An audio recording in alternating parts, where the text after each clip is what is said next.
Take time to listen and reflect on one of life's deepest guiding fundamentals, time, with time expert Eddie Harran. Eddie talks about how and why exploring time as a fundamental that underpins life has become his passion in his effort to impact humanity for good. He introduces the concept of time literacy, how we talk about time, and the words we use that reveal our core guiding beliefs regarding time that affect how we navigate life. He introduces terms such as time blindness, time sightedness, and time health, as well as how there are many times at play through the Greek terms Chronos, the objective time of the watch, and Kairos, the subjective time of the moment or action. Eddie also puts forward how time can be perceived as a resource as well as a navigation tool.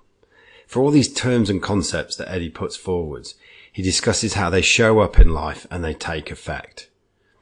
We also discuss the potential role and impact of focusing in on time and time literacy can play in anyone seeking personal transformation and breakthroughs, and how you can bend time to access the wisdom of both your past and your future. This is a hugely thought-provoking conversation on a topic that we seldom take time to reflect upon, and yet is so fundamental to everything we decide and do. So enjoy your time with Eddie. Hello and welcome back to WA Real. I'm your host, Bryn Edwards. Time. We never seem to have enough. But how do you value time? How do you perceive time? Have you ever considered your time literacy and how that affects your choices each day? These are some of the topics we're going to be delving into with my guest, Eddie Harran. Eddie, welcome to the show. Thanks for having me. Thanks for sharing the time. No worries. Couldn't help that fun. I'm so used to puns. I just run with it now. Cool. So you originally came to Western Australia in, was it August 2017? That's correct. You were born in Japan and raised in Port Douglas. What brought you over here? Yeah, a collection of different reasons. The main reason is I came over here for a project, making a documentary about time. Yeah. So yeah, I flew over here for that, and I also, the people I was collaborating with and currently still collaborating with live over here. So right. It was here for work, but also other personal reasons. Yeah, I came for that as well. And you know, when you grew, you obviously were pretty much raised in Queensland. Yep. As you grew up, how was Western Australia perceived? Far away. Yeah. Yeah, far away. It's funny, people like, especially like when Americans say, "Oh, it's so far away." I mean, really, you're just sitting in a chair in the sky for a few more hours. Like time perception wise, yeah, it's not that far away. Just add a few more hours. So yeah, yeah. But there is this kind of distance that I notice. I guess because there's a big, huge physical distance. But maybe the East Coasters are in their like little bubble of the East Coast. Yeah. And that the West Coast is sort of, you don't take that into consideration or something. Yeah. We're just here. Yeah. A little enclave. Yeah. And what are some of the things you enjoy about living here? I think the beautiful weather. That's definitely one of them. I was living in Melbourne before this. So right. I'd definitely become Melbourneized with the weather. Yeah. But yeah, coming here has been, really nice. And I do like the more relaxed style of living. Yeah. I think I feel over here. Can you see yourself staying for a while? I'm not sure. Yeah. I do have itchy feet. Yeah. Always. And I do like, and how realistic this is, I'm not sure, but I like having bases everywhere. Yeah. And this place feels like one of those spaces to come in and out of. But yeah, I just have this yearning to operate more on a planetary scale. Right. That I feel most comfortable when I'm traveling and seeing lots of cultures, and I haven't been able to do that fully the last 10 years. So that's kind of what I'm yearning for right now. Yeah.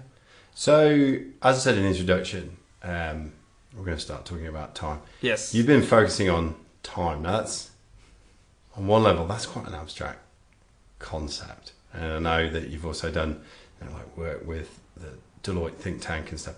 Where does the focusing and the attraction to abstract abstract concepts, and we'll delve into time specifically in a minute, but where does the attraction for delving into abstract concepts come from in your journey?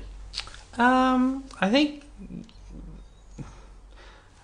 in my sort of being, I less see them as abstract concepts, but more as like fundamentals of the reality. Yes. And in understanding a fundamental of reality, you can see the rest of it in a new way. So whether that's space, time, I don't know, like land or any of these fundamentals, and they come across as abstract, I think.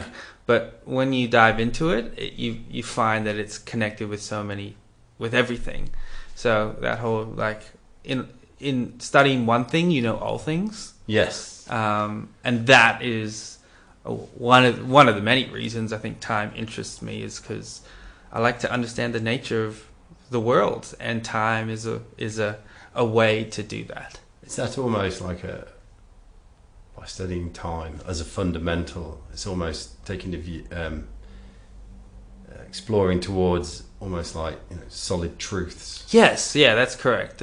And as someone who's really dedicated to making an impact in the world, I feel like being able to do that, it allows more nuanced ways of making an impact or seeing like problems that perhaps others might not see clearly. I get that. Yeah. Is this something that's always been switched on in Eddie since he was a boy, or has this come later on? Yeah, this I guess this is a good time to give you maybe a bit of the origin story of how I got into this. So it started around 4 or 5 years ago, and the initial yearning was I was just attracted to people who are dedicated to their passion or dedicated to their one thing and have their life mission and have that kind of clarity over the one thing they're meant to do. And I was... What was it that drew you to that sort of... I don't know, that kind of mastery, or that maybe it's because of my Japanese background, I'm not sure, but that the master who does one thing and does one thing elegantly, and through that one thing knows all things, just that creative practice. There was something that I found deeply alluring to that, because a lot of my early career, I also had this, like, being interested in everything, bit of this, bit of this, bit of this, and that brings a certain joy because you get to see a larger spectrum of the world. But I was searching for that. So, whilst I was doing that, what emerged was, I ended up talking with a futurist friend of mine, and we ended up talking about time for about 4 hours. We just sat there, talked about time. And then out of that, we said, okay, let's do a time travel conference.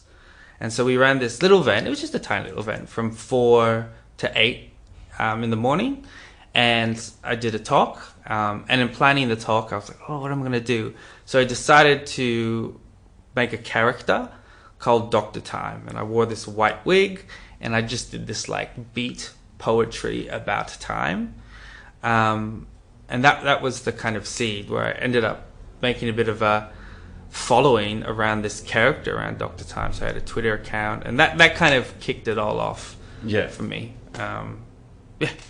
And is there almost like a light bulb moment that, oh wow, time, this could be the thing that I am passionate about? That's what the fire was stoked. I was like, oh wow, this is something that takes a lifetime to understand. And even then that might not be enough, but I'm fascinated and excited to like lean into that mystery and that never-ending pool of knowledge in a way that like satisfies the scholar artist in me, but also it will allow me in time to give to humanity and serve humanity in a really richer way, I think. So what were some of the initial sort of thought points, concepts that got you fired up? Good question. Probably that like how you relate to time is how you sort of see the world, or how you experience the world, especially through like time is this formless entity, but it's Yes. a formless entity that weaves itself through all forms. Yes. Right. And one of the ways we connect with the formless time is we use language. Yes. Right. Language is the way humans make sense of the world. So I was always I became aware of, and I probably was always aware of this, but how they describe their time, it creates how they experience it. Yeah. So like a classic one in this day and age is, everyone, I'm wasting time. Yes. But that's, don't waste my time. Don't waste my time. But that treats time, if we look under the surface, as like a resource or like a block or a unit. Like it's like that it just changes. If you see time as this like resource that is diminishing, like can't get it, that I feel like it creates this underlying sense of anxiety about time. Yes. And probably that transfers into your being. Yeah, it transforms, and it, like in subtle ways, transforms to all aspects of your life, So let's be aware of that. And like, okay, let's do psychic or like psychological surgery almost by looking at our relationship with that word, And yeah, so for me, it's just being aware of like, sometimes my time isn't aligned.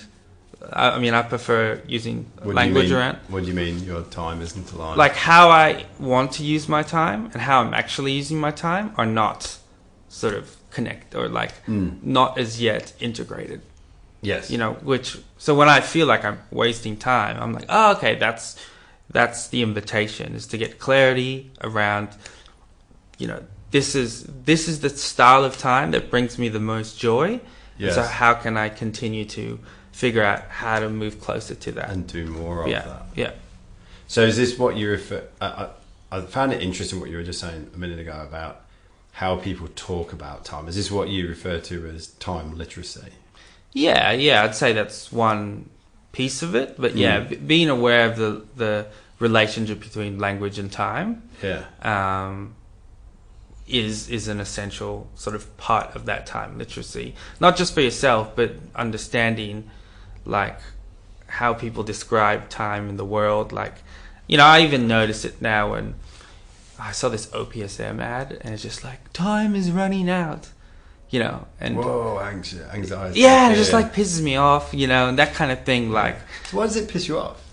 Because it's just like it's playing with that angst that we all have. Like, I'm running out of time, and it's just using that angst to sell us something. Yes, and it's just like, I just get annoyed when I see ads that play on those like deep subconscious things that are within us. And so I guess the question that pops up for me listening to that then is, what is a more, I'm not going to say right, what is a more productive and healthier way of viewing time? Good question. Because I agree entirely with you that I've had the issue of self-talk turn up on the podcast a lot, and I have this little saying, we define ourselves by the stories we tell ourselves. Yeah. And if we're telling ourselves a story all the time about time, then but based on what you're saying, that it's one of the fundamentals, and I like that. It's one of the sort of fundamentals of life. If it's sitting that deep in the fabric of how we navigate time and space. Yeah, exactly. There you go. Then how we talk about it probably belies our deepest beliefs around it. Yes. And therefore gives us an idea, like a route back to what we actually believe about time. Yeah. So then now we can ask ourselves this question. And time is just a word. Yeah. Like on some level, it isn't even about time. It's about like how we function as beings, and how do we get clear on that and see it so that we can kind of change it. You need to see what's going on in order to turn it into a new thing, right? Yeah. So I guess the question, as I said, was, what's a more productive way of viewing time? One of the, I guess, invitations that I sometimes use, and I think it's directly relevant to what you just asked, is stop thinking about time as a singular thing and thinking of it as there are many times. There are many times at play all around us all the time. Think of it as like this complex system of time that is going everywhere. So let's just take where we are at right now, right? You exist in a certain, let's say, timeline. Yep. You're a certain age. You know, you have, it brings a certain sense of time with you. I'm of a certain age, which brings a certain sense of time. We live in Perth. How long has Perth been around for? That has a certain sense of time. Like everything, just think of everything that has a certain timeline, and we're interacting with those timelines right now. So I think just seeing the awe and how rich the layers of time are weaving our ordinary reality, I think, and seeing the times at play, is a really, they talk about with kids, it's important to nurture their sense of awe before you show them the chaos of the world. Yes. I've heard people talk about it. And I feel like sometimes that is useful, that kind of way of thinking. So for that time. all meaning these different timelines. Yeah.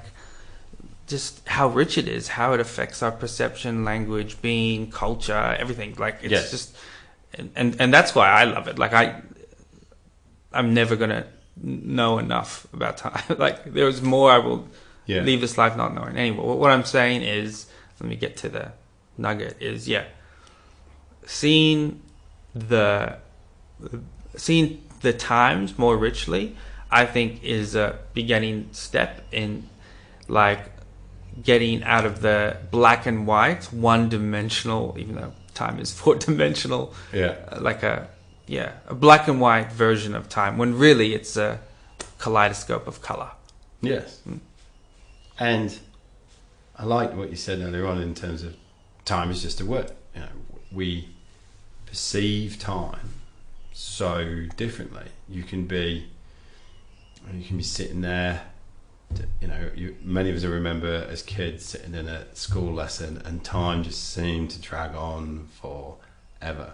And there are times when you can sit there and you can be, as we call the flow, and you're completely engaged and just time will stand still and it's gone in no time. And then we can have these, oh my God, it was Christmas just a few minutes ago. Well, it was because we're in January, but last Christmas, oh my God, felt like a few minutes ago. It's gone in no time. Yeah. I read a very interesting book a long time ago. I can't remember who it's by, but it's sort of, on a psychological level, made a link between the newness of the things we introduce ourselves to, and therefore we're introducing new packets of information. And the more new packets of information, the more time seems to slow down somewhat, as opposed to not bringing newness in. So you're running on patterns and behaviours that are well ingrained, and then things just seem to go on autopilot. Yeah. I refer to that phenomenon as time blindness. Right. Where you do the same stuff, you don't add novelty, and it creates this sort of same day, same week. So you become blind to time's unfolding. Yes. Whereas if you add novelty, add richness, just time feels like I think a lot of people can relate to that, right? Like when you go traveling, it's just there's all this newness, so time feels like animated, rich. And so your days are packed, and you see lots of different cultures. You're not blind to time. Like every day is potent. Yes. And time blindness. Yeah. Time blindness. Are there any other key terms that you've got? So we've got time blindness. Yeah, time blindness. Go on, run us through some. Okay. Because I think I like making up these words, and one of my missions in my work is to create a safe space for people to talk about time, but also try to simplify a lot of the complexity around time. So I talk to a lot of like time academics and like artists who do stuff with time, like a whole spectrum. And like I really, time academics, sometimes it's hard to understand what the hell they're saying. But like I've always felt like my role is to take time, put it into ways that normal humans can kind of like bank, so that they can, you know, use it practically. And every simple day. words like time blindness, I feel like people can kind of get it, right? Yeah, and we've just described the concept. And there's like lots of science around time perception and like this. Sometimes we don't need the science. I know, exactly. It's so, you know, subjectively experienced. Exactly. We all know, you know. Everybody remembers time being at school, being bored. Yeah. Everybody's read a book and like time stood still. Yeah. Everyone remembers a time where it's like, fuck, something happened the other day. Oh no, it was actually 6 months ago. Yeah. Wow, where did all that go? Yeah, yeah. And everyone is experiencing time richly and in a unique way, right? And in all of us sharing our unique experience in time, we can all add to this pool of knowledge around time. Yeah. Yeah. So what other? Okay, so time. Chuck a few out. Okay, time sight is time sight. Yeah. So in the same way with time blindness, it's sort of the opposite. Being able to see time more richly. Yes. And so that's like a practice I've been doing for a while, which I still need to document and like build out a kind of curriculum. And so time sight is basically the ability to see time and create more healthier time for yourself. Right. It pulls a lot from time psychology research, and the sort of fundamental of time psychology is basically that humans have a relationship with future, present, past. Yes. Right. And it's about developing healthy past, healthy present, healthy future. Some cultures, some people have a bias towards another. So let's say American culture, very future. You know, dreams, goals, like next, you know, where a lot of cultures and the research says this, that the closer you are to the equator, the more present orientated you are. Oh, wow. Yeah. So like, because of the weather and a whole host of reasons. And then past orientated, sometimes people talk about like Asian cultures, especially like Japan has past orientated. There's the traditional like history, you know. So being able to see past, present, and future. Yes. I mean, I'm talking time sight on a personal level. And this is time sightedness. Yeah. Just understanding that there's a past, there's present, and future. Yeah. And you have to like kind of continue. Have a relationship with all three. Yeah. And making them richer and richer and richer. So that's something I've been. Because a dysfunctional relationship with that. Yeah. Or non-functional is, you know, the past is depression and the future is anxiety. Anxiety, yeah. So you can have like be really present orientated, but if you haven't sorted out your shit, you know, in your past, or if there's some thing, then that's going to affect your present. That's going to affect your future. Yeah. Right. So that's on a personal level, but time sight can also be used on a like societal, cultural level. Yes. So just to see time in play. So let's say a lot of times are in conflict on a systematic level. So let's say the political system. Yes. Political system operates on like 3-4 year cycles, right? Sometimes, right? And there's parties like kind of on conflict in the 3-4 year cycle, but on the planetary level, it operates on deep time. Planet doesn't give a shit about like political cycles, but that's how like. And you know, and even in between the two, on a human cycle, you know, things that and I've often thought this, is that you know, the answers to some of the questions, you know, we need to put things in place now, and they'll bear the fruit in 10, 15 years time. Yes. You know, there's that thing about the best time to plant a tree was 20 years ago. The second best time to plant a tree is today. Yeah. So it's for me, that's having healthy future orientation. Yeah. In your way of viewing the world. Yes. Like and pragmatically and really going, okay, my kids, my ancestors, like we have a role. We will be ancestors, you know, to a future generation. What can we do in the present that will support people we will never know? Yeah. You know, because you know, I it's funny we're talking about this now, because I do these things now and again. Like I'll do something. Let's just say, for instance, I get up early and I like to go and exercise. So I'll leave all my kit out in the morning because I know I'm just a little bit sleepy and I need to wake up. And often when like my fiance or something, what are you doing? So I'm just putting my kit out. I said, I'm doing this now because future Bryn's going to love me right now. And then you wake up in the morning and it's all just there waiting for you. And you're like, God damn, I love past Bryn. Yeah, he was a legend last night. And having that love for future Bryn and past Bryn. Beautiful. And that taps into like behavior chain habits psychology, where they talk about like you have to hack your environment, not hack yourself. Yes. So by putting your stuff for a future environment in front of you, you made it easy for a healthier present to unfold. Yeah, and it took minutes. And I felt good about it. And you felt good about it, right? And you added... Because I've left a little treat for myself. You left your treat and you created a path for a healthier time in the future. Like, that's... It's like a new level. Actually, it's fascinating just talking about this because normally, someone would say, I was just being prepared. I was just planning ahead. But is it? We can all plan ahead, but then we can actually constructively do things which will start to pay dividends. Yep. And I suppose this is where you get back to the whole thing around, even going to the gym. You pay off some minimal in the first week, 2 weeks, 3 weeks, 4 weeks. But then after a period of time, like, oh, wow, I've been doing this for 6, 8, 10, 12, 14 weeks. And now, whoa, look at this. Yeah. You get the feedback. And the delayed gratification, which we are struggling with now. Yes. And that's everything has a certain unfolding of time where the ultimate impact of time on your present varies. So like what you're saying before about you do exercise, like for the first 6 weeks, you might not notice the change of your whole being in time, but eventually it will come back, Yes. Or meditation or investing or everything, Meditation for me has definitely been one of those things. So have you got any other words? I'm going to keep going on this. Yeah. I'm loving it. Yeah.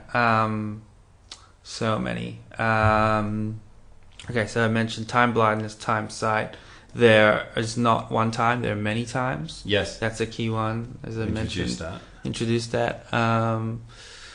Probably useful metaphor that I bring up, and all time researchers use this often in their like intro talks, and I'm sometimes a bit hesitant to use it, but it serves a purpose. So in ancient Greece, they had 2 terms for time: Chronos and Kairos. So Chronos means time of the clock. Yep. Tick tock, tick. Tick tock. Yep. Kairos means time of the moment or the opportune time. It's more like we're not going, oh, it's a magnificent 10:24 right now. No.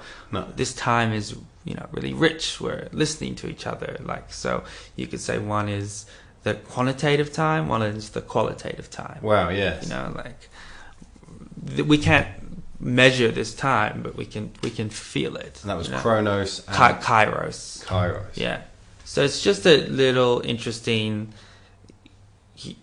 You can turn things into 2 things in order to see the one thing. Yes. If that makes sense, Yes, and Eskimos have what? 30 ways of describing snow. So I've got this other thing I've been building. It's called the meta patterns of time. So I'm trying to create like a huge codex of all the ways people think about time and how we use different. So the clock is a way we interact with time, or like language or metaphor or calendars. Like there's all these constructs and objects we use. It's like a language to interact with time, and so I've been sort of trying to develop that. Yeah. So there's a map for people to relate to time. Yeah, it's interesting listening to you as well, because I've just thought about how not only do we see, potentially we get preyed on, like you said, fear-wise, in terms of time as a finite resource, but we also use time as a navigation tool. Yes. So by the very nature, I'm wearing a watch right now. And I remember being in South America many, many years ago, and I was held up at gun and knife point, had things taken off me, and one of the things was my watch. And so all of a sudden I went through this amazing sense of anxiety because I'd grown up in a very formulaic timetable boarding school, and now all of a sudden... Me too, man, me too. And all of a sudden now my timepiece, I'm middle of nowhere, other side of the world, my timepiece has been stolen. And it's like, whoa, how am I going to know when to do this and what to do this and what to do that? I had to really seriously chill out with it. And one of the things one of the little things I learned to do was I referred to as steal time by looking at someone else's watch when they weren't looking. Great, I love that. It was kind of a cheeky little game I played with myself. And then the other one was, at that point, I managed to develop the capability of being able to take, for instance, sit there on my bed before I went to sleep and go, right, I'm going to wake up at 5:45 to catch the bus. Go to sleep, wake up, 5:45, done. See, that's time sight. That's kairotic time sight. You didn't have the chronos, so you could nurture this particular kairos, And it like spidey sense. That's how I'm hearing it. And it was so precise. Yeah. Now, I'm not going to sit here and tell you or the listeners that I've got that. I think I've anxietied my way out of it. Yeah. But I'm trying to work out what are the steps I can take to go and rebuild that. Well, I guess the simplest is consciously, taking a break from chronos. Yes. On the weekends. Or yes. I actually did this recently. I did a bit of a kind of personal retreat. The last 3 weeks, I went out to a friend's farm and did all these ceremonial practices. And anyway, I needed to use my phone to play certain music or to write certain things. But on the phone, you have the clock, right? As soon as you open it, the clock up the top. Boom, at the top. And I was like, that's so annoying. Like, I don't want that Chronos feedback loop. Yes.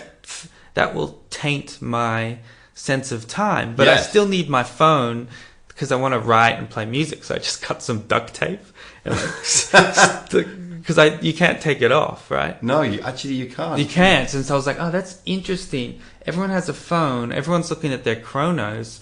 How's that affecting our time if we can pick up and see the clock every 10th? Because how many times do we pick up our phone a day? Oh, yeah. It's ridiculous. Like, I don't know what the stat Shit is, tons. but it's shit tons, right? Yeah. So, why was I telling you that?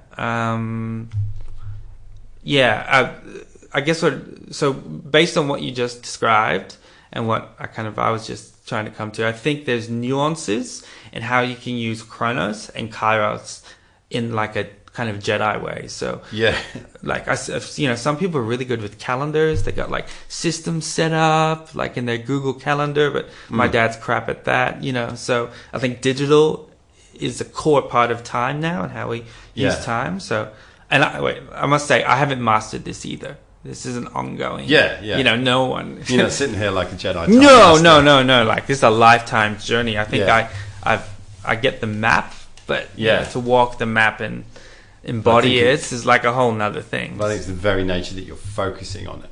Yeah. And I did this. So as part of my new practice, I am trying to go out into the night more. And so I spent New Year's Day, New Year's morning, 12 o'clock, and I turned off my phone. So I didn't know when the 12 clicked over, and I just sat in the darkness all night. And I had this like sort of realization that sounds so simple, but like half the world is dark. Like there's this whole reality of darkness, of the night, that we're often inside our houses. Yep. It's just like, it's like another dimension of reality. And I was like, holy shit, I've got to spend more time in the dark. Like, it's just, that's like a half the chunk of space-time reality. And if I'm not developing a place and connecting with time in the darkness, like, what sense of time am I missing out on? Like, just sort of, Because we've got the sun during the day. But then at night, the light pollution is... Light pollution's like we're all sitting in our phones like, no, we're meant to be out in the dark. Yes. Not all the, so... yeah. And then we're very fortunate though here in Western Australia that it doesn't take far to go Exactly, away. You're in the middle exactly. That's why we're lucky. Yeah, I guess. I guess I want to overlay, and this is probably, I don't know, as a listener, and you might be like hearing is, I just continue to find little discoveries about nuanced layers of time and how, like, different elements of what time sight can be, or what time literacy, or how you can connect with time in little deeper ways. And it's usually just right in front of us, right? It's not like a far away thing. It's just sort of, you just got to contemplate it, and eventually the next layer of how you connect with time will just appear. And appeals. Yeah. And I think that's one of the reasons why I was really keen to have this chat, because on one level, I know you act as a conduit between artists and hardcore academics, and that's all very well and good, but what's not helpful and practical to us on an everyday level is someone to be sitting here and just going, oh, well, we have done this experiment and we have done da-da-da-da. It's like, how can you play with this during our everyday? What's the literacy, so we can start to just, already we've got time blindness, time sightedness. Yeah. And what was the other one? There are many times, not the time. Many times. Yeah. This is, basic words that are the invocation. Oh, yeah, they're entry points. They're gateway points. But we can all tinker and play with this. We can all tinker and play. And look, you know what? Everyone's experience of time is unique, and how you figure out your own time is different for everyone. So, never let anyone tell you like this is how you should be using your time. Indeed. Like, it's your time. It's your unique. Everyone. It's your experience. It's your experience. Like, how I relate to time is different to yours. So I say all this stuff, but like, I'm figuring it out in my own way, as everyone should be. Indeed, because going back to it is a subjective experience. Exactly. One of the things I found interesting, I did an NLP practitioner course several years ago. Yeah, wow. And one of the first things we did sort of like this timeline therapy. And then one of the things that was really interesting is you get someone to, sit quietly, close their eyes, and then start to picture, the future, present, and past. And then you do, and then first thing you're asked is okay, so where does the timeline run? Does it run from behind you, through you, and going forwards? And that's being very much in time, as it's referred to. Or is it a line that stands in front of you, running from the left to the right? In which case you're considered a through time person. Now, an in time person tends to be, because they are in it, they tend to be more present, tend to be more creative, they more in the flow, whereas somebody who sees a timeline run in front of them tends to be more planning orientated. They can separate their emotions from events, and they really go hard on the value of time. And just that alone, and it doesn't necessarily mean that you're fixed that way. It's just that's your default, and by visualizing yourself stepping onto or into your time, you can swap, or you can step off your timeline. Yes. And part of that, doing that timeline therapy, which is super deep if you get the opportunity to do it. Oh, man. Yes. Now I'm definitely going to have to do that. Yeah, it's super deep. And it was to do it and receive it, to actually step onto your timeline and then physically walk back, and then stop when you feel these things come up. It's super strong. Maybe I could tell you something in relation to that. Like a timeline thing that has emerged for me that maybe the viewers might find interesting. Yeah. So, so in our Western world, we see time as a line. Yeah. Like timeline, that's the predominant thing. But in some cultures, they see time as as a cycle, or there are many different, I guess, shapes of time. You could call it. And something that's been going on for me behind the scenes, and I haven't really talked about it too much because it feels a little bit wacky, I guess. But my whole sense of time is just merging where past, present, and future is just this one flow of like a spiral. And I'm noticing now how it's so hard to, sometimes words don't do it justice, but noticing how something from the past, some seed in the past, is emerging in the present, and something I'm doing will create the future conditions, is creating conditions for the future, and that future is like, it's like this whirling mass of time that's sort of flowing in and out. And I've had these moments where, like, holy shit, you sort of, in just being aware of that, you can kind of bend time a little bit. What do you mean by bend time? I don't know how to explain it, but just being aware that certain seeds from your past are affecting your present. I don't even know how to put into words, but it's... Is it similar to what we're talking about? I think it's similar to what that's why I wanted to bring it. It's similar to what you're talking about. It's so hard to put into words. It just kind of feels like this, like, richer experience of reality when you, for me, now that I've, like, kind of decoupled myself from the linear past is behind, future is in front.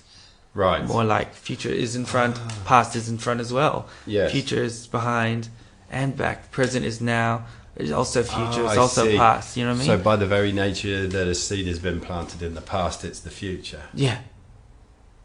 Like, let's take our, thing. Yeah. Like, just Kate mentioned you to me, and now over time, like, here we are in the present from a seed of the past, and it kind of, like, unfolded, and this is the power of language. Language can capture so many things, like, it can capture things, but it also can't capture many things. Yes. And Well, how much of language is actually captured in time? Or that's why I find, like, drawings is a better way sometimes of sketching out, like, how time sort of functions.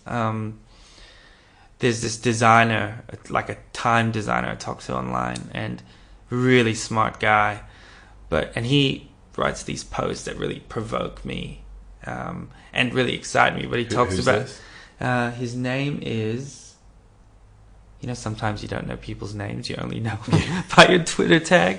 But he has this thing of, like, in the same way that we used to think the world was flat, and then we realized the world is globular, like, that same thing could happen with time. Like, we see time as a linear thing, as like this sort of one layer, but there's actually many layers, and it can have that same transformative experience in the way that when the flat earthers discovered that space was, multi-dimensional and stuff. And so that's something that I've been thinking about. That if there's even the slither of a chance of that being a reality, then what does that new reality look like? And I'm fast getting to the view nowadays that if you have a question, then there's an answer on the other side of it. Yes. It's just waiting for the time to flow enough for that question to be unlocked into that next form. So if we look at, because you said you want to impact humanity with this research, how do you see it having an impact? What's the sort of impact you want to have? Another great question. I suppose it's giving people just a way of seeing the world that can liberate them, I guess. Liberate them from the matrix, or and allow them to, I guess, solve challenges with this time perspective, I guess, so like, there's this whole field, a whole body of work around time. I feel like I'm a little part of that is meant to, like, showing people how rich that is. And I'm doing it more through, like, an artistic kind of looking more at from like a human's sort of centric Yeah. view. But there's many ways and many different ways people should be engaging with this field, I think. Yes. I don't know if that answers your question. I guess it's kind of. You know what? I'm still kind of thinking about that actually. Yeah, I guess it's kind of where can it practically be applied? And Yeah. I mean, one of the biggest things that comes up for me is like with coaching and any sort of transformation, by actually starting to take responsibility and almost control of how we choose to believe about how we perceive time. Yeah. Chose those words very carefully. By doing some work with somebody at that level, you can create a huge amount of transformation. You can go back and look at things differently. You can shape things differently. You can realise that there were actually seeds that you were treading over in the past, which you can now pull up. Yeah, and in my sketching last 2 weeks, I drew this. So it was my birthday a few days ago, and I drew this picture of an oak tree, right? But inside an oak tree to represent my past and all the rings of my past. And I kind of went, I'm going to choose to look for the health and look for the richness in my past. Because sometimes I do have a sense of regret or like existential angst, like, did I use my past properly? And I was like, no.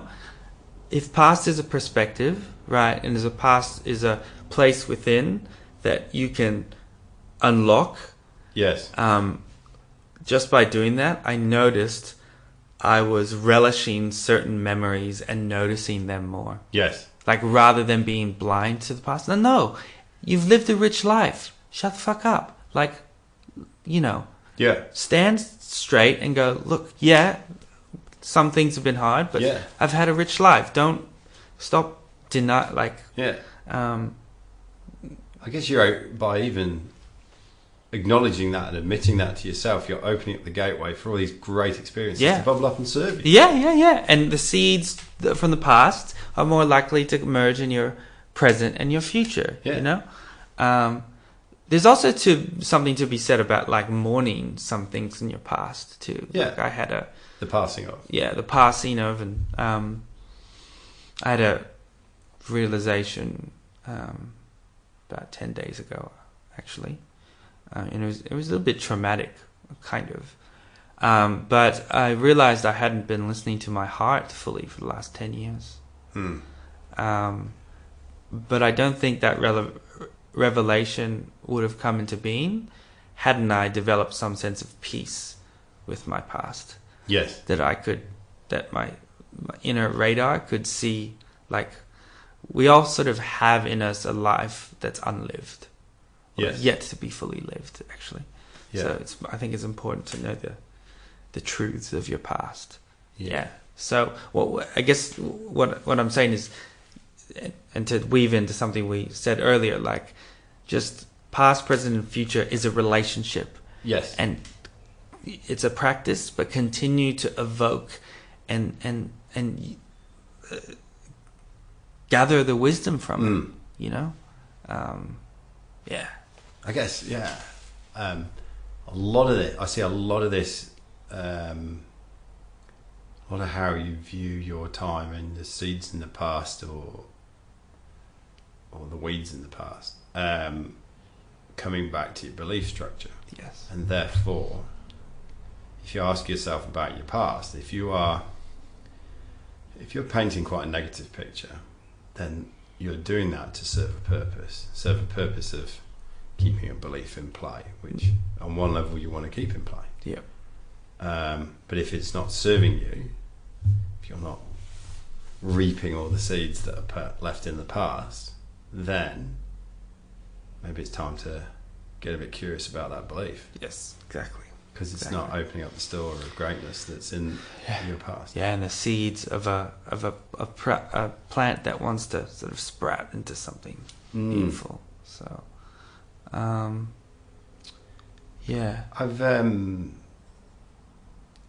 I guess I mean, I looked at this slightly differently, but through the lens of what we're talking about here and time and people's time perception.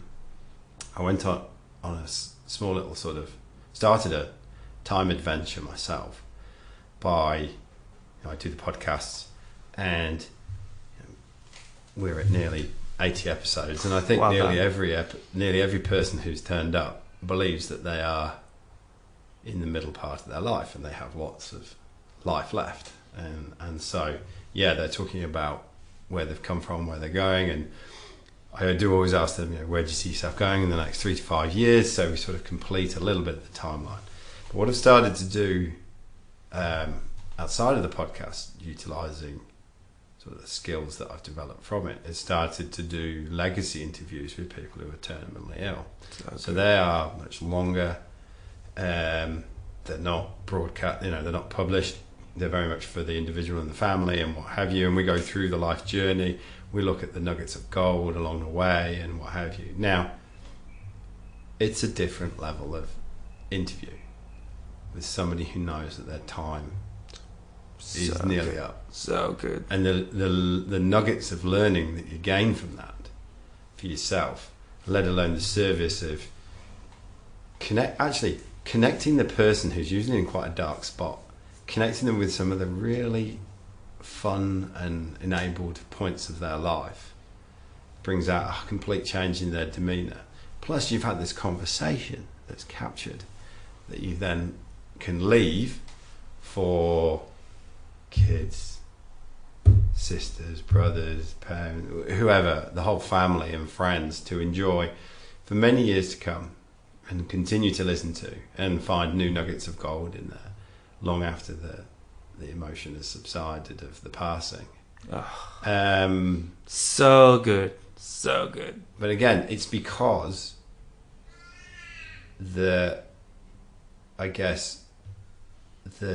residual time perception of the guest in that place is different to the one I have here in the podcast. Yeah, having the whole time, the perspective of time when you're in its rapids or in the flow of it, and then the perspective of time when you're on that deathbed perspective where the future is short but the past is deep. Yes. Whereas in sort of, like you said, people you talk to, like, past and future is still rich with possibility. Yeah. Like, definitely, it's in the middle of the rapids, in the middle of the forest, completely. That whole deathbed perspective, like, or legacy, and how do we... I saw this documentary on Vice once. I think it's cool. It's an oldie, but this correspondent goes to Korea and interviews this guy who does death meditation exercises or a program. And he gets people to, like, write their eulogy and write their legacy statement, and then it's a full-on thing. And then they go up to this cemetery. They put them in a box, in a coffin. Whoa. And it goes down to the ground, and they sit there for 30 minutes. In a box in the ground. Yeah, which is so hardcore. I don't know if I could do that. Freaking hardcore. But yeah, I think that my allurement to that story is, I think, something what you just pointed out to with the legacy thing. Like, what would happen to our own time if we could access that legacy perspective, like now? Yes. How would that change our time?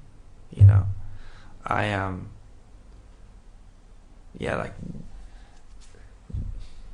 think it was Jim Carrey that said, all that will be left was the quiet voices in your heart. Yeah. Like, that's all we left. So I'm going, okay, cool. If that's the ultimate, what I'm going to die with, all that will be left in my heart. Okay, how do I follow that? Because that's all I'm going to feel that, because that's the only thing I'll remember when I die. Okay, so what did I do just then? That was projecting a future orientation of a future of how I will look at the past. Yeah. So how do I tap into that? to inform how I act in the present and how I will shape the future. Yeah. So, well, a really interesting question sort of popped up in a podcast a couple of months ago. It was with a lady called Danielle Kettlewell, who's an Olympic synchronized swimmer, and towards the end of the podcast conversation, I was asking, where do you see yourself in 3 to 5 years? And she was like, oh, maybe this, maybe that. I'm not quite sure. Da da da da da. And out of nowhere, I sort of said, well, what is the Danielle who's in the place where you think you might want to be in 5 years' time, telling you to do now to get there? Beautiful. That's beautiful. To me, that's great time sight. That's fantastic time sight. It's just taking the different perspective because sometimes I feel like that 3 to 5 year question, it's like your present looking onto the future rather than just tweaking the perspectives to unlock the potentiality within that exists beyond past, present, and future. Yeah, it's to me, it's find the point in the future that you would actually like to be in. Yes. And then go there. Yes. And then look back and say, hey, Bryn, do these 3 things. Yep. And it will be, or 5 things, or whatever. Yeah. And all of a sudden, you do. So here's the challenge: you do that more and more and more, then you no longer need, any sort of external guru or. Yeah, and you can radically or follow that. You just have to trust that. Yeah.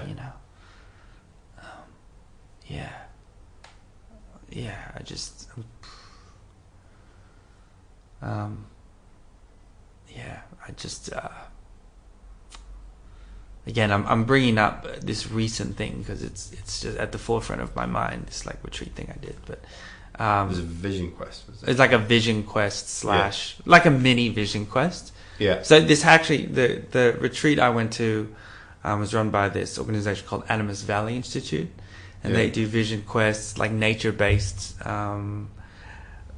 intensives, I guess. So I did a mini one and came out of that equipped with a lot of tools of how to kind of hack yourself or get your psyche moving anyway, so the last week and a half I just did this realization that I have been following my heart and connected with this one heart thing that I wanted, that I knew my future self wanted. Yes. And all I have to do is although I can't feel that intensity of that heart right now, I just have to follow that thing. I can default to that. Yep. And there's something mysteriously exciting about following something is in your heart that will unlock something else. Just follow the heart, and it might lead you in a completely different direction. Yeah. But why I think that's important is because we are inundated with information and thinking. Someone's pitching you this. Everyone's selling you products, right? You don't do goal setting enough.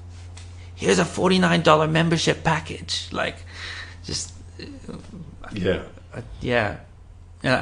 I sometimes wonder lately how all that information has drowned out what this fundamental heart longing that I've wanted. Yeah. I just have to follow that. And the role it's played on our perception of time. Yeah. So, I mean, again, just having this conversation is the power of having a conversation about time. It brings up tangents. Yeah. Which is the point of it, really. Indeed. Yeah. And that's why I wanted to have a conversation. Yeah. I guess, the other thing I wanted to bring up is we've been really talking about time sight from an individual perspective, which is probably where my heart is. But there's a whole... I came across these design informatics guys from the University of Edinburgh, and they've been kind of exploring this field of temporal design. So we have we have object design, we have service design, but how do you design time? How do you design it in the way we live in our organizations? And so that I feel like that's more the application version of time. Like, okay, so let's take an organization, or like let's look at the organization and look at all the times are at play. Yeah. Like, let's look at this system of time. Okay, the partners have been here for this long. How long is the organization? What's its work week like? Like, just look at the X-ray of all the layers of time, and just look at it. That's all you have to do, and then see how there's tensions or synchronization between different times. Like, millennials have a different sense of time. Like, they don't stay at organizations as longer as previous generations, right? Yeah. So that creates a certain time thing.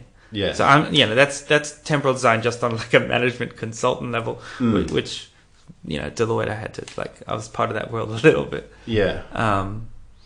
So yeah, I'm still deepening into that world, but I think there's this whole latent potential of how we can consciously create health in time in organizations, and how we design systems and governments, like everything, it's environmental. Like, I think it's a time crisis on one level. Yeah, of course. Yeah, because we can't, because of the nature of the human mind, it's hard for us to fully empathize with deep time.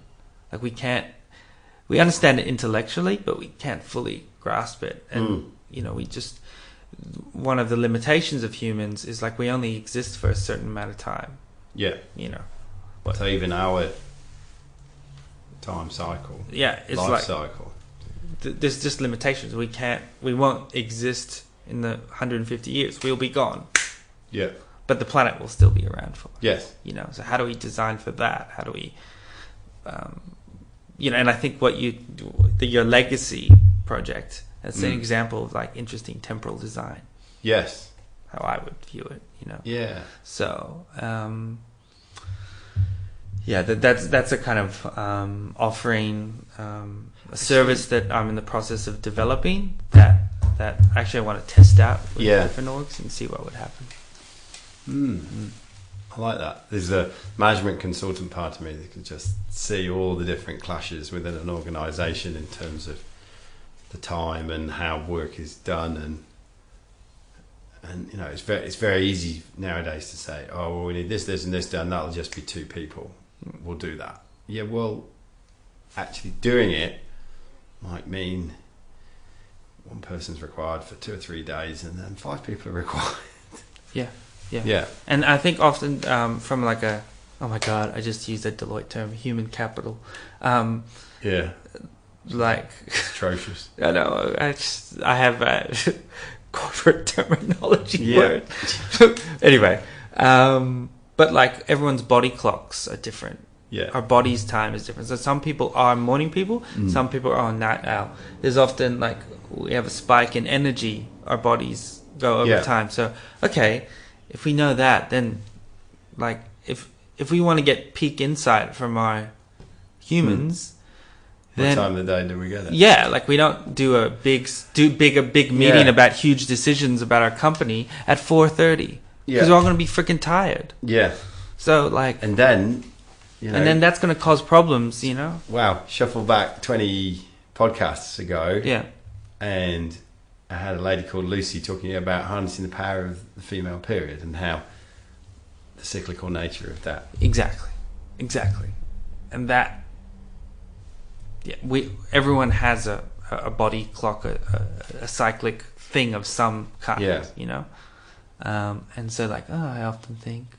And would you put that in the Chronos category? Yeah, like a Chronos and Kairos clash, or like a. But that's Yeah. Yeah. It's a clash of times in some way. Yes. And that clash of times is affecting something. Yes. Like, just the evidence is there. Yeah. And what potential, what alignment is waiting to be made that can unlock things. Yeah, just through looking at time. Instead of trying to force times together, work with time. Yeah. And we'll work with time that's more aligned with our natural cycles. And, this whole movement around like working less, 4 days, lots of different formations of it. I think New Zealand did a thing about people working 4 days or anyway, but how like having less time resulted in better outcome because I wish I knew some of these stats, but like I think at least a day of the week you're not operating at your full capacity. Like you're not firing anyway. And I think a lot of people probably you could just wipe a day off of not working really that well. Yeah. And there's actually a very scary. I had a very scary realization several years ago when sort of my mainstream consultancy career came to an end when I was made redundant and I had 3 months of not working. And then I went through almost like this little existential crisis where all of a sudden it's like, okay, so it's Monday morning, what am I going to do? I don't want to start cracking a beer. My daughter's at school, I can't play with her. My friends are at work. I don't know what to do. And then it was, what do you normally do? Go to work. Wow, it takes up a lot of time, doesn't it? Oh, and I don't even enjoy it. And that was the gateway to like a 3 to 5 day existential crisis where I realised, what I'm about to say is so obvious to hear, but so painful when you realise it, which is by and large, jobs you are selling your time. Yep. As opposed to doing something creative, something that's aligned, that generates income or whatever. But, it's very easy to almost, and I did it, abdicate any choice and just go, oh yeah, well, I'll just get a job. And then I abdicated even further by saying, I'll be a business consultant, which means I don't actually have to choose, I'll just choose what turns up. And all that time I've been trading my time. Now, I had traded my time for a whole stack of learnings. So again, it's me looking at the seeds that have been placed there. Yes. But I guess there's a point in time where it became my time to have that realization. And when I realized, oh my God, I'm trading my life away. And am I enjoying? No. And that's scary. Yeah. Sometimes connecting with the brutal truth about our past is liberating, So it's funny, we get paid for a certain amount of hours, but we need to sleep and we need to recover from those hours. So technically we're still kind of working when we're not working. Yeah. Because we can't not sleep, Yeah. So, yeah. It really is full time. It's full time. Yeah. So there we go. So, I guess on a systemic level or a state level, what do you think that Western Australia would be like if, say, just arbitrarily, everyone became 5 to 10% more time literate? Great. I mean, maybe we'd be able to choose like our micro moments of time more like better. So rather than sit on my phone for 30 minutes and play Candy Crush, if I know that like my time is really potent and it has lots of potential rather than something that's gonna be wasted or not wasted, like that could mean I go outside for 30 minutes, or that could mean like I sit with my kids for 30 minutes. I just feel like that little bit of layering would help everyday people make tiny little decisions about time. They don't have to do no massive thing. Yeah. Like people are already inundated with like lots of practices, and things. But I think just how Time Sight could just create just that, one action a day that would allow them to create time health. Time health. Yeah, time health. Yeah, that's a great great phrase. Time health is another. I've really got to map all this out. You do. I'm at this stage of my whole journey with this. I guess maybe I should set this at the start, but I've been at this for about 4.5 years. And I'm in this for the long haul, right? So it just gives me a whole nother orientation. Yeah. I'm a bit more patient, and a bit more patient of like not being fully understood with this stuff. Yeah. But I just spent like this year working on this documentary, and it kind of sort of fell through. So like my heart isn't in it fully as it once was. Yes. So I'm kind of sitting with this place of just letting it be and seeing how I can connect back with it again. Why did I say that? Because we talked about time, health. Yeah, okay, yeah. Might I suggest the first step might be just updating a web page and just saying, this is the time lexicon. Yeah, quite simple. Yeah, I think I'll do that. Good. There you go. Good advice. Like to share the value. So, here's a great question. So where do you see Eddie over the next 3 to 5 years with this? Ooh, good question. Yeah, my big dream would, and I've called this many names, but I call it the Time Atlas Project. And I would like to, sometime in the next 5 years, ideally even sooner in the next year or two, is like do a kind of global investigation of all the different types of time in the world, almost like and I've also called it collecting 10,000 times.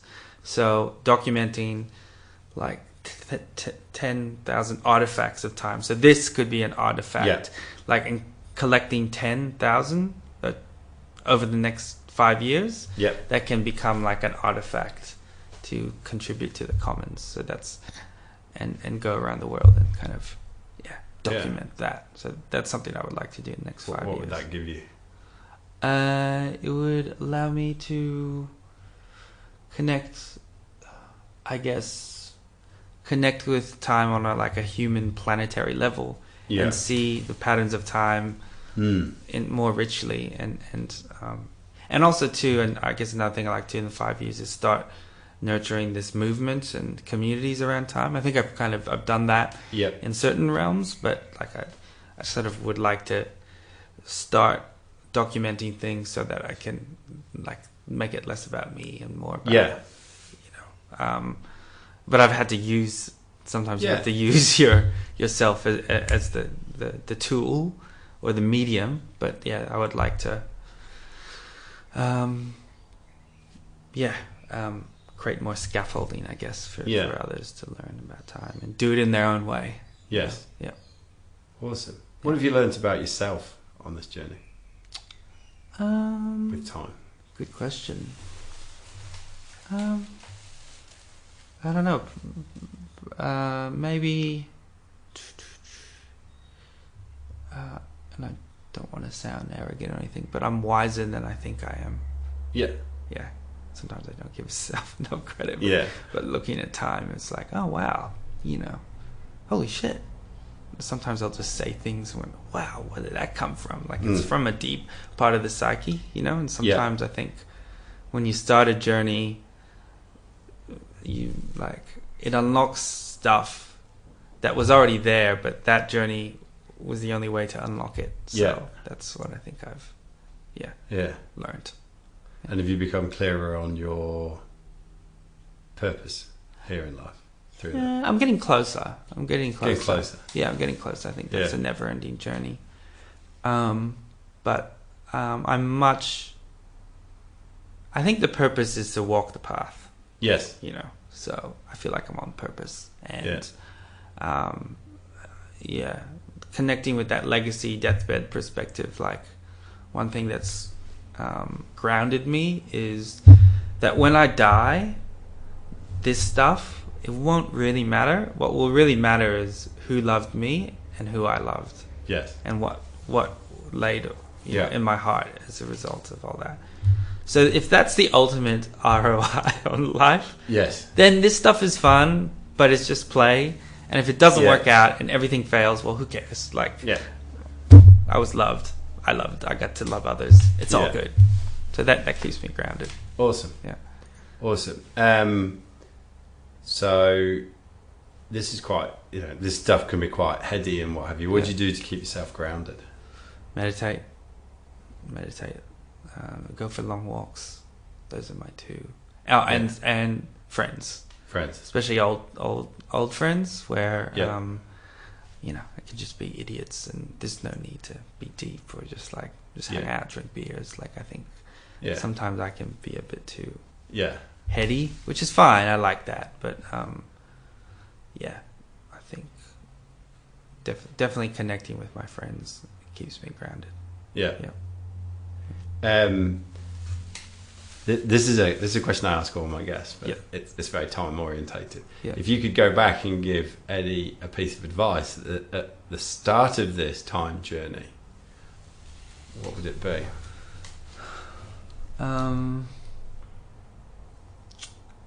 Maybe a few things. Maybe be a little bit more tactical, smart. It's one thing to be emergent, and maybe I got a bit too romantic about how this. And if I knew that, I would have been able to hold the tension of it. But I'd also want to say, just be patient. This is the long game. Like, it's hard, but it will pay off. So just all these great thinkers were misunderstood for a long time. So just sit with that. Cool. And what piece of advice would you give somebody who's out there thinking, not necessarily they want to dive into studying time, but they have like a big, what on the surface might seem like an abstract concept, but is actually more one of those fundamental concepts, or it's one of these bigger ones, and they want to go and explore it more? What sort of advice would you give that person? I think start a journal. Right. Start a journal. Get a big journal, and I often just write questions. I don't write answers. I'll just write endless questions, and then I'll just close the book, go on with my life. And the mind and the brain is this amazing sense-making machine. So just start doing that, and it will start unlocking your sensoriya, like what you're sensing. Just start there. But I think pen and paper, journaling, that's the best place to start. Awesome. Awesome. Cool. And finally, if there's one little piece of nugget that you could upload into the collective consciousness for us all to share, for all to just get. About time or life? Whatever you want. This is the beginning of the beginning. Humanity is just getting started. Excellent. Ed, it's been an absolute pleasure to talk to you today. Thanks. I think,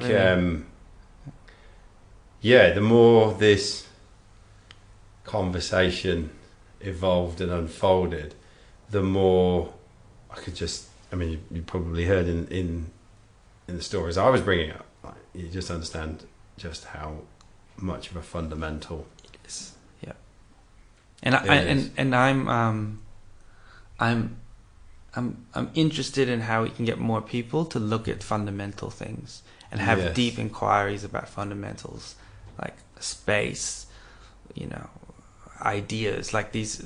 We call it abstract, but the abstract is the top of an iceberg of like all these things. And what would it look like if we had different people dialoguing on about other fundamentals things, and like cross-pollinating that? Oof. What kind of insights would we come to then? Wow. So I'll have a think about that one. Indeed. Thanks for listening, audience. Appreciate if somebody wants to find you, where can they find you? Multiple ways. Just eddieharran.com.